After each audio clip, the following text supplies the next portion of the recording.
On today's show, it's game day. We've got everything you need to know ahead of the Ottawa Senators game against the Detroit Red Wings. We got lineup notes, keys to victory, and the two gold medalists spoke to the media today. This is Brady Tkachuk, and you're listening to the Locked On Senators podcast. You're Locked On Senators, your daily podcast on the Ottawa Senators. Part of the Locked On Podcast Network, your team every day. Welcome. You are locked on to the Ottawa Senators. I'm Ross Levitan alongside Brandon Piller. Today is Thursday, February 26th, and Pillsy, 3 weeks without Sens hockey is too long. I am so ready for the puck to drop tonight at the CTC. I think everybody is so ready. Sure, the NHL had their little opening party last night, but everyone knows the real hockey returns when your Ottawa Senators are back in action. And it's a big game tonight, Ross. We'll get into it, but Atlantic Division rival, now a wild card team, the Detroit Red Wings. Buffalo has passed them and is now a division team. So if you're chasing a wild card spot, good way to start is to beat a wild card team tonight for the Sens. Yesterday, I told Mike DiStefano we were doing frauds or for real and Locked On NHL, and I'm still sticking with my guns that the Detroit Red Wings are the team that I'm eyeing for Ottawa to catch. And it sounded crazy a couple of weeks before the Olympic break. They were buzzing, but they seem to have one long losing streak every year. Now, are they going to be saved by that Olympic break? Maybe, but they came into it with just one win in their previous 5 games. So with that in their back pocket, and Ottawa coming out of the break after an 8-3-2 run where they were able to make up some ground. They sit with 63 points on the season. And because the Maple Leafs lost last night, now they're tied with the Leafs, but Ottawa does have a game in hand. So going into a Saturday game, can't look ahead, but we will anyways. The Leafs, Sens, Battle of Ontario. Don't you want to go into that game with a 2-point advantage? You're going to have a game in hand because the Leafs play the Florida Panthers tonight. So somebody's getting points there, whether it's the Panthers moving into a tie with the Leafs and would-be Sens. Like tonight's game, any way you look at it, it's had such implications towards the playoffs. Plus, after such a big run against the Detroit Red Wings, all of a sudden, the Sens are 0-1-1 against the Wings this season. So it's time to get a win against a rivalry that's been so organically grown, and I just can't wait. It's a perfect team to be coming back against.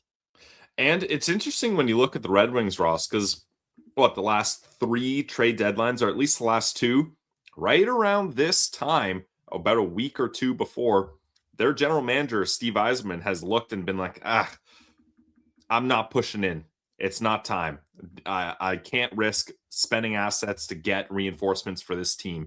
And that's kind of faltered the Red Wings making that push to make the playoffs. So it'll be interesting to see if he's still waiting on a little more from this team, how he views the roster, and what direction the Red Wings will go, because that's a team with a lot of assets. If they wanted to go big game hunting, they probably could. So these types of games, especially up against division rivals like the Sens, will have a big factor in how Steve Yzerman approaches the deadline. Yes, and a lot of Red Wings fans have been upset over the last couple of years that he hasn't accelerated the Yzer plan. You even heard Dylan Larkin say the team was disappointed that they didn't add at the trade deadline. That's from the captain of their team. So it's time, if you're Ottawa, to knock them down a level, because they have been really good this year. Their goaltending's been great. John Gibson had a really slow start after coming over in that offseason trade from Anaheim. He's been money, and he was the reason why they beat Ottawa in the first game. These two teams played against each other. Ottawa almost doubled them in shots, but it was a win for Detroit. And we kind of chalked it up as, hey, we kind of owed you that one for last year when Linus Ullmark stood on his head in that win at home right after the trade deadline against the Wings, or around. It was before, because Josh Norris, if I'm not mistaken, had a couple goals in that game. That might have been another one. Ottawa's beaten Detroit so much over the years, but it doesn't matter right now. It all comes down to what foot forward you're going to put in. And the big story going into tonight's game is Tim Stützle. Will Tim Stützle play? He did not skate yesterday, did not skate this morning. Sounds like he's got the flu. He's ill, not sick, but I'm okay seeing him play at 50%. As long as he can do it, you need him in the lineup. I mean, he's been a warrior against Detroit as well. He scored the last goal that the Sens have scored in that overtime against Philadelphia. He's on an absolute tear right now, both in terms of goal scoring and with points. You can't even quantify how big of a loss it would be if Timmy can't go tonight. Yeah, we need Tim Stützle. He is such a big part of this team. That top line needs Tim Stützle. Obviously, it's great to have Brady and Sandy back.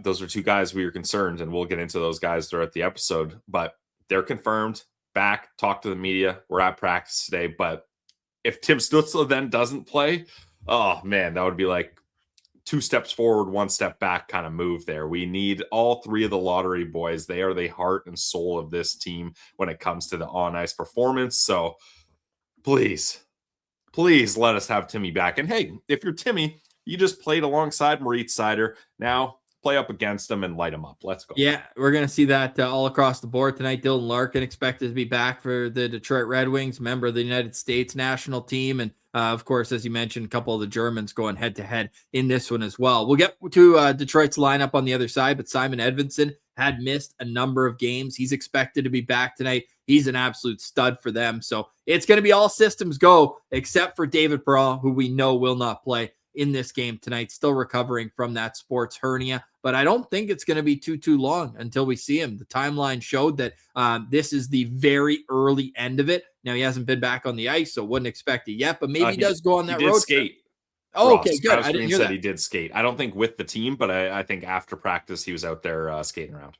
Okay, well, let's get to the Ottawa Senators, how we expect them to line up for tonight's game. We should also let you know that tonight is a 7 o'clock Eastern puck drop. It is a TSN 5 game, and Jack Richardson will be back with the live stream. So you can get that live stream available for you right on YouTube. So make sure to like and subscribe and click that notification bell so you know when we go live. It should be about 6:45 to 6:50 Eastern right before this game tonight. So if Tim Stützle does play, we expect the lines to remain as they were before the Olympic break, putting Tim Stützle at center between Drake Batherson and Claude Giroux, leaving the second scoring line to be Dylan Cousins with Brady Tkachuk and Ridley Gregg. The checking line stays the same, Shane Pinto with Nick Cousins and Michael Amadio, and that would leave a fourth line of Lars Eller with Stephen Halliday and Fabian Zetterlund.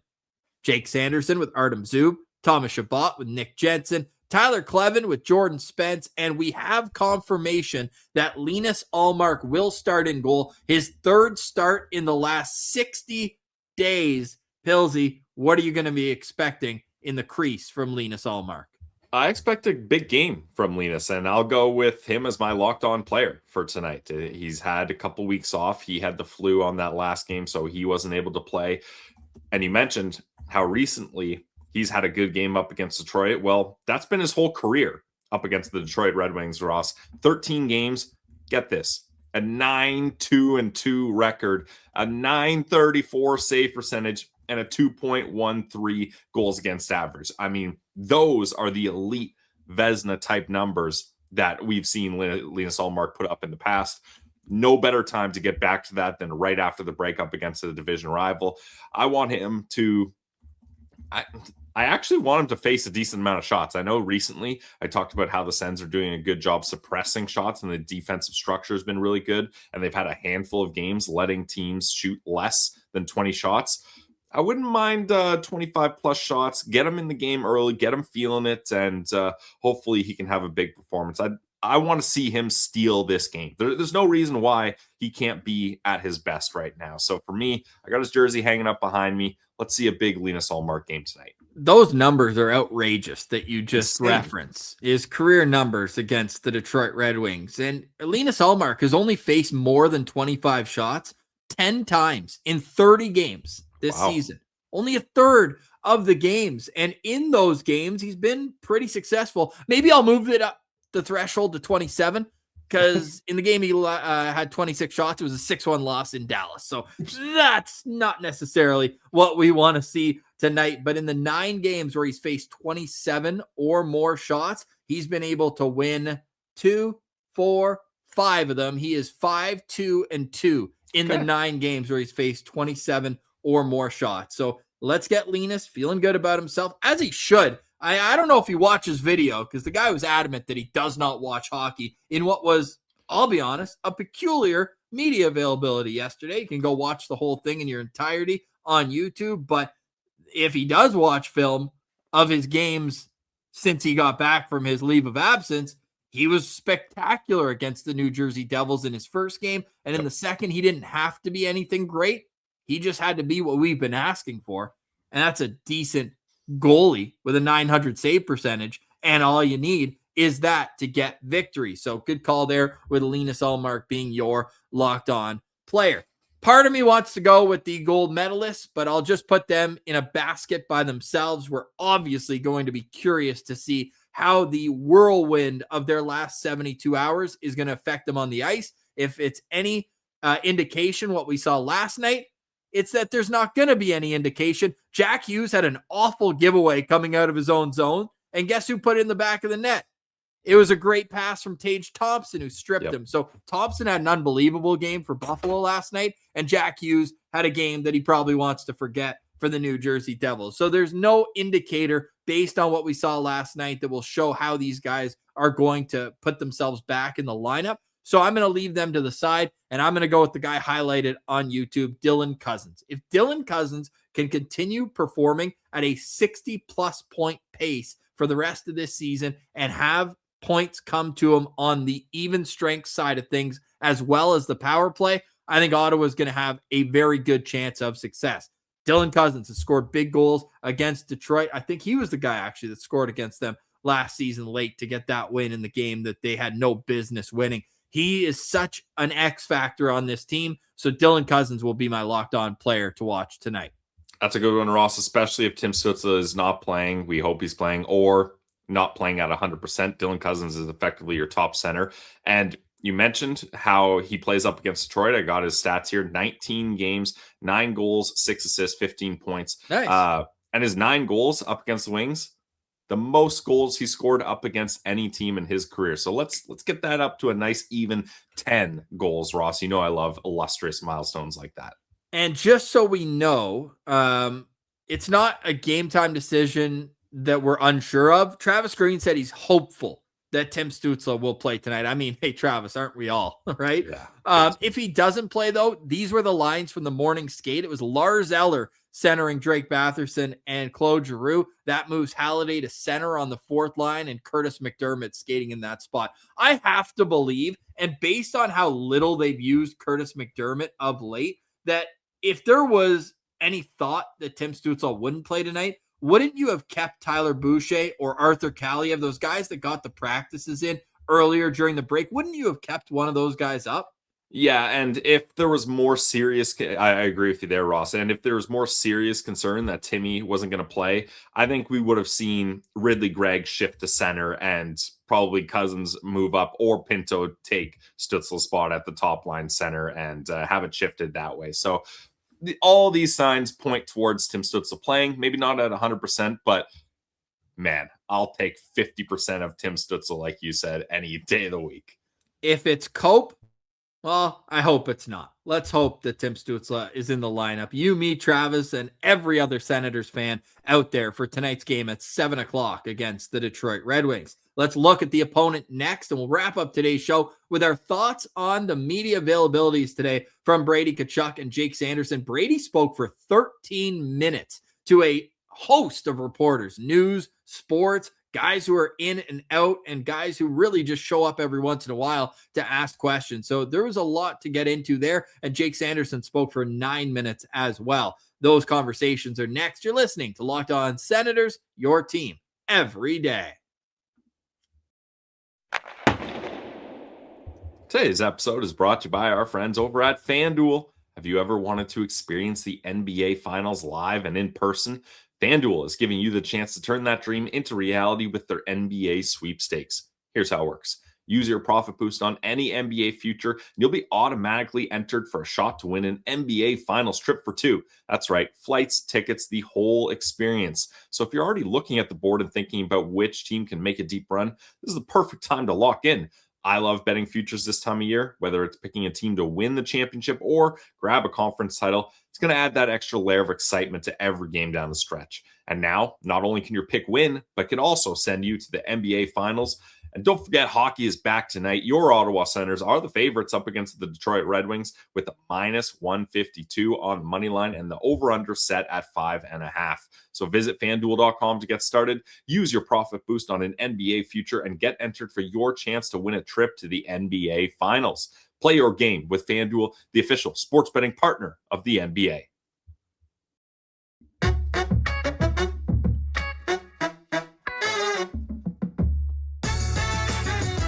Thank you for making Locked On Senators your first listen each and every day and helping the Locked On Podcast Network become the #1 sports podcast network. If you want more, you want it ad-free, well, head to the Everydayer Club. The link is in our description below. And right now, we're running a free month promo code. That's promo code DEADLINE with the trade deadline coming up. That's promo code DEADLINE to get your first month free in our Everydayers Club, which does really support the boys, and it helps us very, very much. Hey, quick note as well. Just got something from GLEBE Central Pub. Our guy Blair there. Tickets for the shuttles that we're going on are available now. So get your tickets for the Saturday, March 14th matinee against the Anaheim Ducks. And then Sunday at 5 p.m., the Senators are playing the San Jose Sharks. We will be boots on the bus for those games. Cannot wait to get to Ottawa. I missed out on the home opener this year, and I've been kicking myself ever since.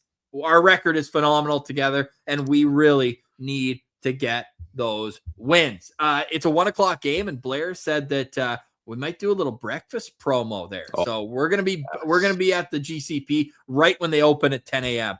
on that day. I cannot wait. And then Sunday we'll get there a little bit later. Obviously, the bus is gonna leave for that game on the 14th against the Ducks around 11:45, maybe a touch later because there's not going to be as much traffic. And even if there is, Pillsy, like nobody gets around traffic better than the GLEBE Central bus.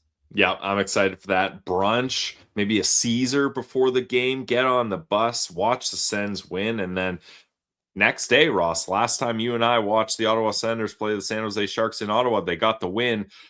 Do we need to have our barber on phone dial here or something like that? I mean, I just got a nice little tightener right now, but last time we both just got haircuts too because we were going to the gala, so we got freshened up and then back-to-back buzzes. Yeah, our guy Kevin, JTop_blends on Instagram, he's dialed in and he'll make sure everybody is feeling all fresh and ready to rock. Maybe Timmy's getting a little tightener right now, getting ready to be back in the saddle because this team is going to rely heavily on Timmy down the stretch. We already discussed he's a game time decision. And now let's look at the game of the opponent, the Detroit Red Wings. Boo. Hey, they're a team where they impressed early on in this season. They were first in the Atlantic Division for a good portion of it, and they're expected to line up as such. Now, this is from their practice yesterday. We'll see how, if anything, changes today. Dylan Larkin centering Marco Kasper and Lucas Raymond.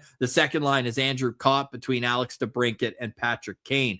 Third line, JT Compher with Emmett Finney and Mason Appleton. And the fourth line, Michael Rasmussen with Elmer Soderblom and James Van Riemsdyk on his wings. On the back end, it's Simon Edvinsson with Moritz Seider. It's Ben Sherratt with Axel Sandin Pellikka. And it's Albert Johansson with Jacob Bernard Docker. We're expecting John Gibson to start in goal. Unfortunately, Pillsy, looks like Travis Hamonic is going to be a healthy scratch. Oh, man, what are they doing? We want to see Hamonic back. It's so disrespectful that they're not allowing him to get the proper ovation. You think there's going to be cheers when they announce the medalists tonight?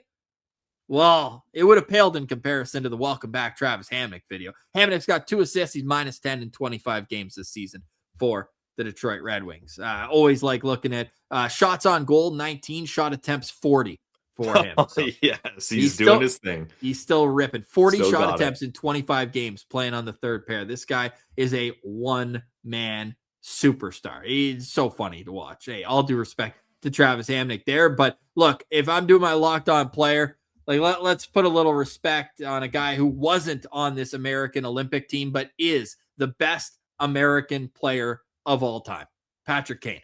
He's got exactly 500 career NHL goals. And in his career against Ottawa, we saw it firsthand the night they retired Chris Neal's number 25. This guy can beat you all by himself. In his career against Ottawa, he's got 28 games, 37 points in those games. He's only got 8 goals this season, though, Pilsy. He is really becoming a playmaker. So when he has the puck here, he's not going to beat you with speed, but it's almost like a two-man lookout player, because the connection, going back to their days in Chicago, that Patrick Kane has getting the puck to Alex DeBrincat, it's almost like telepathy at this point. Like, he knows where he is at all times. So when Patrick Kane has the puck in the offensive zone, you cannot allow Alex DeBrincat playing his offside one-timer side to be able to find open space. You have to take away passing lanes. And all due respect to Larkin, Casper, and Raymond, but if I'm Travis Green, I would heavily consider putting the Pinto line out there against Kane, DeBrincat, and Cobb. Yeah, I agree with you, and it leans perfectly into my lookout player, Alex DeBrincat. I know Sens fans still feel a certain way about him, but you got to respect him. The Michigan man, another American left off that USA Olympic team, and he did score Milk drinker. Did you hear that quote after the game? They asked about the roster construction and guys they left off, and he said there's milk drinkers and there's whiskey drinkers, and we got a lot of whiskey drinkers. So Nice. that's a tough look for Jason Robertson, Cole Caulfield, Lane Hudson, and Alex DeBrincat, basically calling them milk drinkers. Hey, milk, good source of calcium, much better for an athlete than whiskey. That's for I sure. put it in Brandon my Piller, not a coffee every doctor. day. Yeah, exactly. Yeah, and you don't put whiskey in your coffee every day. Maybe once in a while, but not every day. Maybe Sunday. Alex DeBrincat, he scored the game-winning goal up against Ottawa last time. All of us collectively 3-on-3. groaned. We've always said 3-on-3 is a joke, right? No matter the level. We've always said that. I'm a shootout guy, Ross. I know you are too. Just go right to shootout. No. I'm only a fan of 3-on-3 when it's in Winnipeg and we're boots on the ground. Yeah, or any other time we're boots on the ground. We've seen a couple of good 3-on-3 overtime goals that Batherson won against the Devils. But we're getting off track here. DeBrincat, no points in his last 3 games. Now 2 of those games were up against the Colorado Avalanche, so tough to get points there. But he's been getting points this season. He's got 57 points in 58 games, 30 goals yet again. But he's only sitting at a +1. 11 of those goals are on the power play. 5 of them are game winners, 2 of them in overtime, and he's shooting at a 14.6% clip, kind of average for him in his career. But as much as you hate him, you got to respect what he does, and you got to be looking out for him. You have to look out for Alex DeBrincat. Now, when you look at the Detroit Red Wings as a whole, like this D-core is the reason why I've been so low on them, and you have to give them their props. The Seider-Edvinsson pairing is one of the best in the National Hockey League. They are as elite as a pair as Jake Sanderson and Artem Zub, if you want a point of reference for Ottawa. Like, all their numbers, they're incredible. I mean, they're enormous human beings. Seider is just built like a brick house. And then you've got Edvinsson, who's 6'6" as well. And he's got the reach, he's got the speed, and he's more, I would say, he's got a bit of a gazelle in him too. Like, even though he's so big, he can skate so well. It's really fun to watch when he's not playing against your team. And then Seider's got the big shot from the point, as well as just the grit, and he'll work down low. He'll be tough to defend against. That said, beyond that, you have to take advantage for the 30 minutes plus that they're not on the ice in tonight's game, because Axel Sandin-Pellikka, I believe he'll be a good player at the NHL level, although I have heard people use the Eric Brandstrom comparison for him, but he's deep in the dashes this year, and I don't think Ben Sherrod helps him out as much as maybe he could. Then you've got the third pair, Albert Johansson with Jacob Bernard-Docker. You have to take advantage when those guys are on the ice, and that's going to be something I'm watching for as a key to victory, because Ottawa loves to dump and chase, and all due respect to JBD, I don't see a puck mover on that pair that can break out the zone and get away from that first layer of rush. That's something that needs to be, how are you going to not only be the first man in, but how's F2 going to line up to stop the breakout? When Ottawa's at their best, they defend in the offensive zone better than most teams in the league. So I'm looking at Michael Amadio tonight as a guy who could have a real impact on the game in that sense. I'm looking at Ridley Gregg as a guy who can have an impact in that sense, and Nick Cousins, all those wingers that are going to be that secondary layer. So that's a key to victory for me, is make them have an absolute nightmare of breaking out of their zone. And I think Ottawa can get some counterattack punches along with their sustained offensive ability that they've shown that they can grind down low and help get second, third, fourth opportunities. And Pillsy, it might take that when you're going up against a guy like John Gibson. So it's going to be a great matchup tonight. It's really going to be a tough challenge getting off of the mat here after being off for 3 weeks, and we'll see how things develop as we go into tonight's game. Yeah, I've got some keys, or at least one key to victory as well, Ross. But JBD, he is a +8 in 42 games, and he's a nice player. Yeah, at the end of his time in Ottawa, one thing we were giving him a lot of credit for was block shots, and he's actually 5th on the team in block shots with 61. That's 5.8 block shots per 60. So Damn. It's going to be tough to get shots around him. Obviously, dumping it in. Hopefully, you can pressure him and get the puck away from him. But he's not a guy that gives up shots easily. And I'm always looking for team stats where there's anomalies. Did I use that word right? Yeah. Word of the day. Anomaly. Yeah, word of the day. Word of the day. Anomaly. An anomaly No clue how to spell it. Is something that deviates from what's normal or expected. Okay, nice.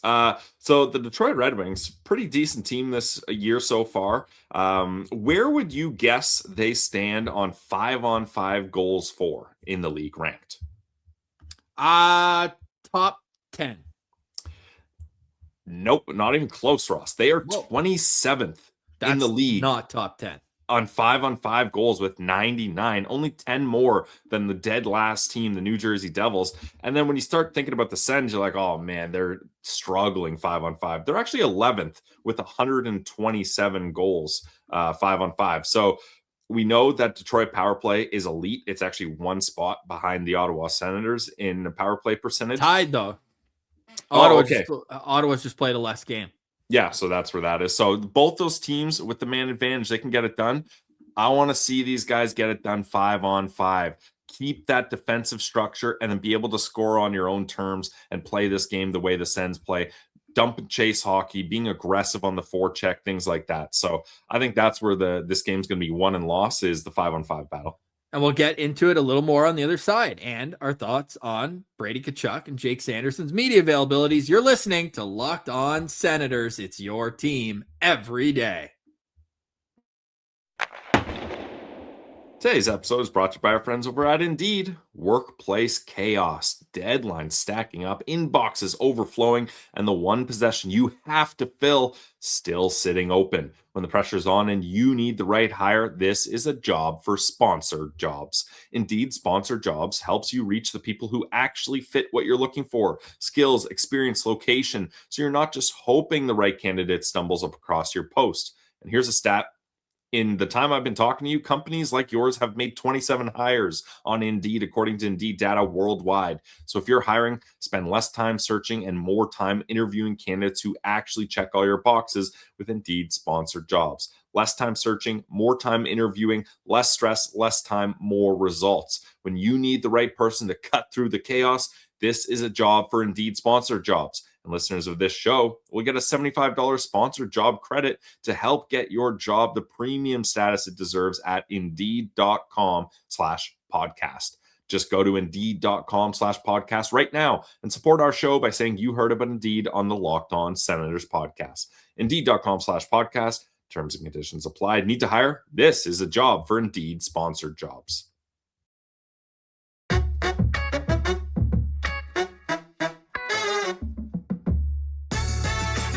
All right, Pillsy, we are fired up for game day. It starts with the live stream at 6:50 Eastern. Jack Richardson will have all the highs and lows from tonight's game over on our YouTube channel, Locked On Senators. And then the puck drops at 7, and then we'll have the postcast for you. And I am so ready for a vibecast. It's been far too long. I'm still listening to the flutes every day as I'm brushing my teeth. Da, da, da, da, da, da, da. But we need to hear that after a Senators win. After the way things happen in the Philadelphia game, you give up the lead late, you win it in overtime, you go into the break on a winning note. And other than losing to Carolina, they've been playing really well over the last stretch of games, but tonight it all reset. So we're not going to go back and be like, oh, the power play wasn't doing well, or, the penalty kill was figuring it out, all those things, because it really doesn't matter right now, right, Pillsy? Like it almost feels like the start of a new season in a sense. Yeah, definitely. I think it's going to be a clean slate for a lot of teams. And that's what makes the Olympic break so interesting, because when the break happens, how long it is, some players, the best players, going and playing, and other players getting breaks, injuries happening. illnesses, guys that are banged up like Martin Powell. Like, it's just such a weird curveball thrown in the NHL season. So it's going to be interesting to see which teams boost out of this break and which teams kind of get slumped by it. A lot of the players extremely excited, including the two that we heard from this morning. Brady Tkachuk speaking to the media for over 12 minutes. He was asked a number of very tough questions. How did you think he handled things? Kind of the way I expected, Ross. Definitely a lot of the reporters were really interested on the topics of the political aspects of the Olympics, the White House visit, things like that. I think he did fine, personally. I don't know what people expected of him. I think he made it very clear that a lot of the things being said online and some videos that have him portrayed as saying things are clearly not him saying things, and that he enjoys playing in Ottawa and that he's doing his best to be a leader for this team, a captain of this franchise. So I think overall it was good. I think it was good that Sanderson did kind of admit that, hey, if we could go back, we would have approached the way that Trump's joke went, and we would have liked to reacted differently to it. But I'm sure they've talked to the players on the women's team, and even some of the women on that team have said players have apologized privately and publicly to them. So I'm sure that's all cleared up there.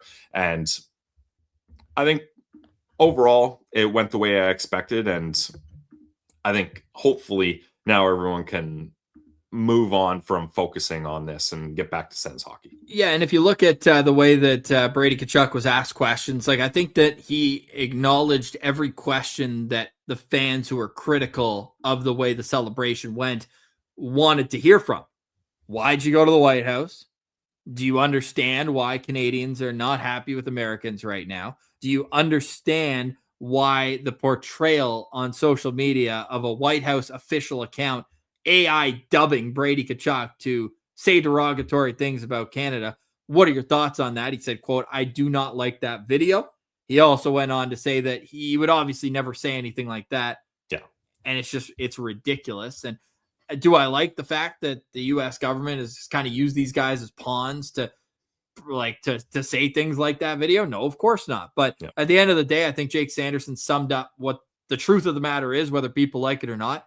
These hockey players do not care about politics. They literally work 6 days a week. Like, they're either practicing, they're playing, they're prepping. It's so consuming for them.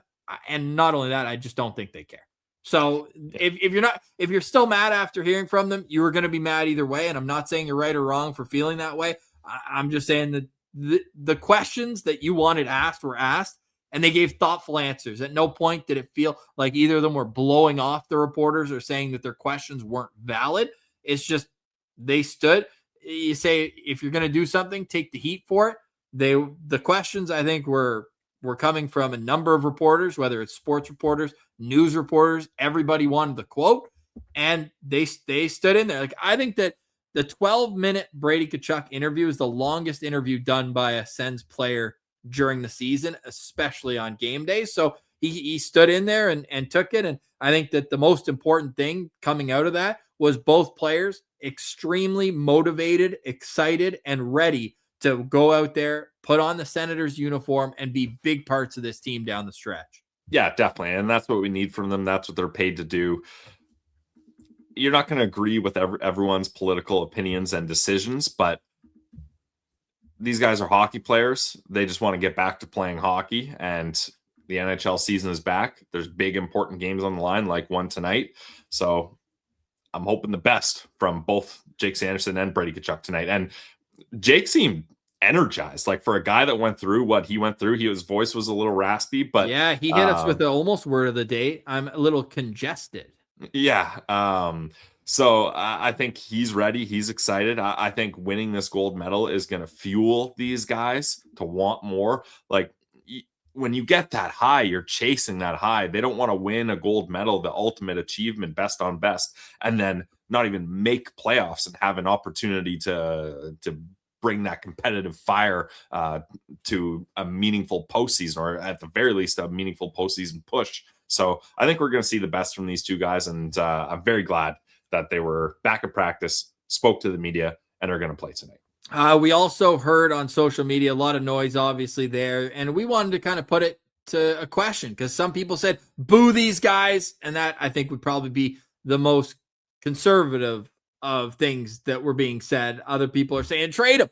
Well, I said, what kind of reaction are you going to give? Because there's no doubt they're going to put it on the Jumbotron. These guys just won a gold medal at the Olympics. Like, that's wild.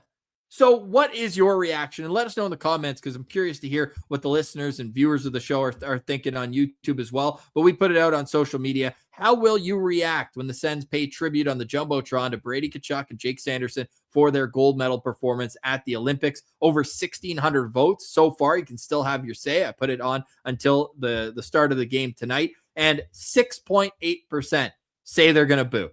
12% say no reaction. I'll just sit there and wait for the game to restart. 42% say they will politely clap. And I thought that one was going to be much higher. And I thought that standing ovation was going to be a little bit lower. But 39.2% are going to give a standing ovation for the Olympians. So that's where I would have been. It wouldn't have been a hooting and hollering standing ovation. We're Canadians at the end of the day. We're hoping that Canada is the ones winning the gold medal and you could give them a standing ovation for a silver. But I think a standing ovation with a polite clap, I think that's the right thing to do. Yeah, I'm in the polite clapping crowd as well. And if you look at it, like that's over 80% of people that are going to have a positive reaction, more positive than neutral or negative reaction. And that's, I think also that's something to consider as well on Twitter. Sometimes just because you're seeing the louder people with certain opinions doesn't necessarily mean that's the majority. Yeah, I'm a Canadian. I want the Canadians to win. I don't want Team USA to have success, especially over Canada. But I'm happy and proud that two Sens players, the captain, the number one defenseman of this team, they worked to earn that right to be a gold medalist, and they achieved that, and hoping that that'll roll into success with the Ottawa Senators as well. So a polite golf clap, maybe a nod, but nothing too crazy from me. Can you name every Olympic gold medalist that won their medal while playing for the Ottawa Senators? Yes. Daniel Alfredsson. End of list. That's it. This isn't something that happens all the time.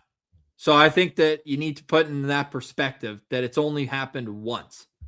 And it was Daniel Alfredsson. Have you heard of him? Pretty good player. Now assistant coach for the Ottawa Senators. Final thought on today's show for me is about the trade deadline because it's 8 days away.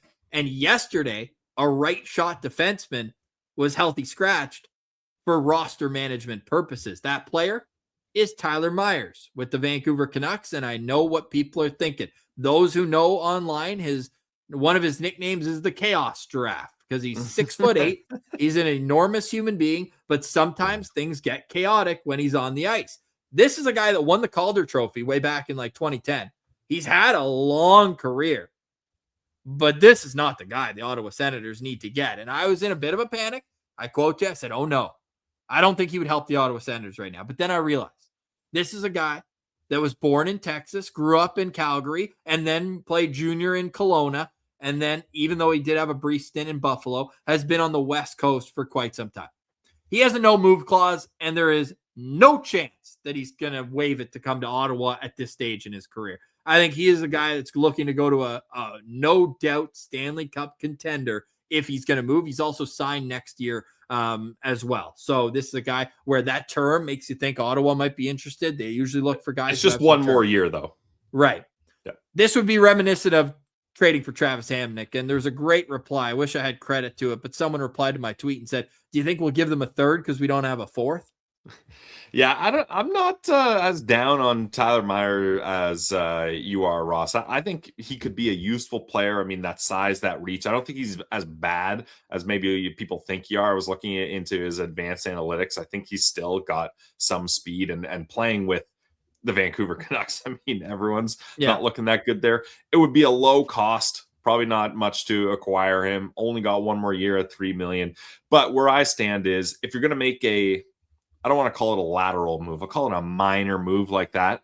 you might as well give Nicholas Matin-Powell some more playing time and see if he's the answer instead, as opposed to spending assets and having a guy with a bigger cap hit than Matin-Powell. Still only $3 million, but like, you've got Matin-Powell here. He's a bronze medal Olympian, for crying out loud, and he's not playing. So I think if you're going to make a move like that, then just try out Matin-Powell first. But if it was something more substantial, like Mackenzie Weegar or a Connor Murphy or something like that, that I would be more into. But yes, I agree with you. I don't believe Tyler Myers would waive his no move clause to come to Ottawa.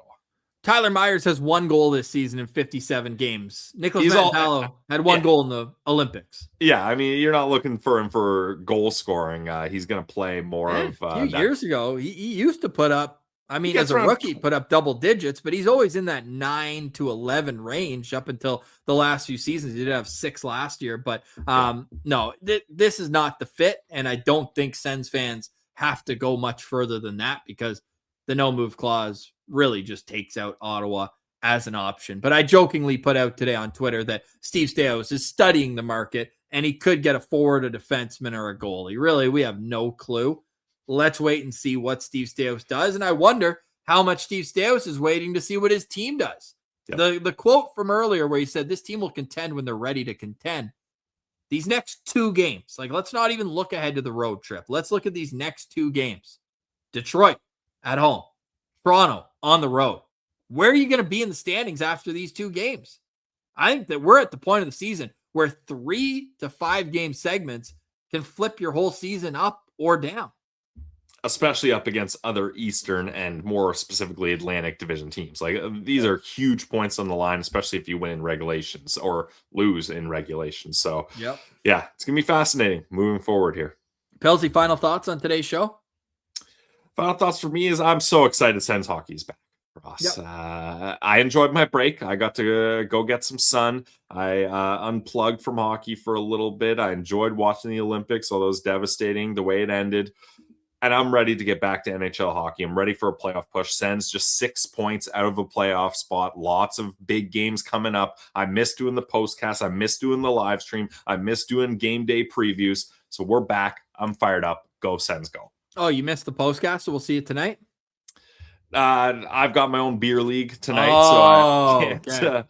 Hey, someone's got to be a third line left winger as the core team in Wasaga Beach Beer League gets beat 8-1. Someone's got to do it, Ross, and that someone is me. Okay, well, we'll get your thoughts on tonight's game tomorrow on Locked On Senators. I will see you in the postcast tonight with Jack Richardson, and Marshy will call in with a boots on the ground report. He will be at the game. Really looking forward to this one. Sens and Red Wings. Oh, last note, because it was going wild on TikTok. If you thought it was Brady Tkachuk that said close the northern border in the locker room after the game, you're nuts. Or you just have never heard Brady Tkachuk talk. There's like been an ongoing theme of people just like chirping the Tkachuks.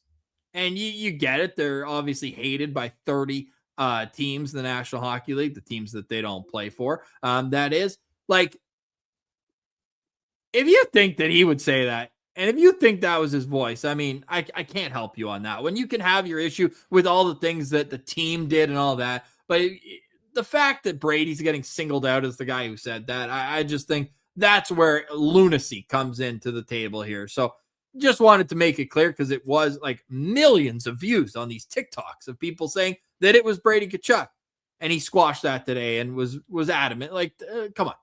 This guy's mom's Canadian too. I mean, let's take a step back there. So that's my final thoughts on today's show. We'll see you in the postcast tonight. Thanks so much for liking, watching, listening, engaging with the show. For Brandon Piller, I'm Ross Levitan, and this has been another edition of Locked On Senators podcast, your team every day.